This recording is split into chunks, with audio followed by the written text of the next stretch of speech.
Баршаңызға қайырлы күн достар. Бүгін біз сіздермен өте қатпарлы, өте дәмді болып шығатын ерекше рецепттеріміздің бірі, яғни домалақ самсаны бірге дайындайтын боламыз. Дәл осы рецептпен жасасаңыз, самсаларыңыз бір жасағаннан-ақ өте дәмді қатпарлы болып шығады. Ең алдымен менің каналыма тіркеліп, қоңырауша белгісін басып кетуді ұмытпаңыздар. Менің каналымнан кез келген рецепті қазақ тілінде таба аласыздар. Ең алдымен қамырымызды илеп алатын боламыз. Мен табағыма бір шай қасықта тұзымды салдым. Оның үстінен суымды құйып, осылай тұзымыз ерігенше араластырып тұрамыз. Және оның үстінен ұнымызды салып, жақсылап қамырымызды илеп алатын боламыз. Менде төменде описанияда барлығының мөлшерлері жазылған, сол жерден қарай аласыздар. Қамырымызды осылай илеп, топ-томалақ етіп 15-20 минутқа жіберетін боламыз. Яғни менде осылай жұп-жұмсақ қамыр болып шықты. Арада қолдарыңызбен илеп қойсаңыздар болады. Сонда қамырларымыз өте тез және әдемі жайылатын болады. Енді мен осылай 15 минут тұрғыздым. 15 минуттан соң қамырымды 4-ке бөліп аламын және барлығыны бір келкі етіп, топ-томалақ етіп жасап шығатын боламыз. Мен 100 грамм өсімдік майы мен 100 грамм сары майды ерітіп, бір-бірімен араластырып, бір ыдысқа салып алатын боламыз. Яғни менде осылай жаңағы сары майым толық ерімеді, онда тұрған ештеңе жоқ. Енді осылай жаңағы домалақ қамырларымызды осы майымызға салып қоятын боламыз. Енді мен арасынан салатын салмаларымызды дайындап алатын боламын. Менде осылай ет, картоп және пияз болды. Енді барлығын осылай майда көбейтіп турап шықтым. Өздеріңіздің қалауларыңыз бойынша тұз, паприка, қарабұрыш салсаңыздар болады.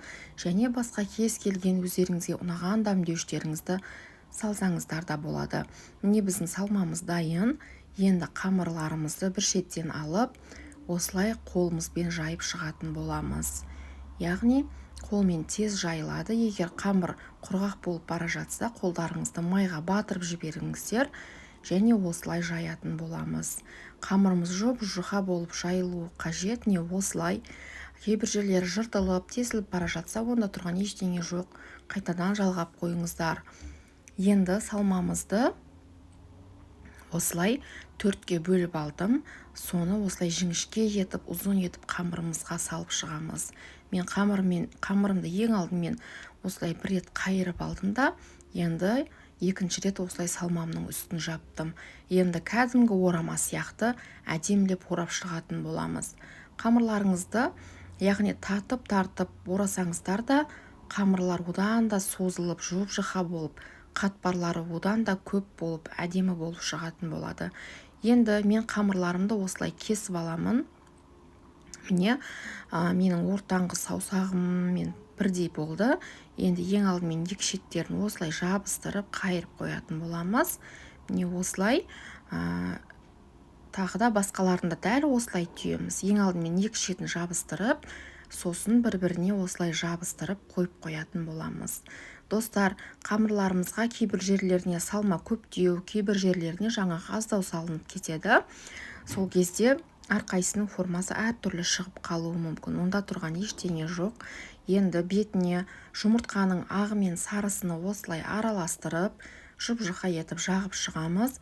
Мен 170 градуста 40 минуттай пісіріп аламын. Сіздер өздеріңіздің духовкаларыңыздың градусына қарай 170-180 градуста 35-40 минуттай пісіріп алыңыздар. Міне біздің қатпарлы, өте дәмді самсаларымыз дайын болып шықты достар. Менің видеом ұнаған болса, лайк басып, өз пікірлеріңізді комментарий арқылы қалдырып кетіңіздер. Сіздермен болған Айнұр, сіздерге ас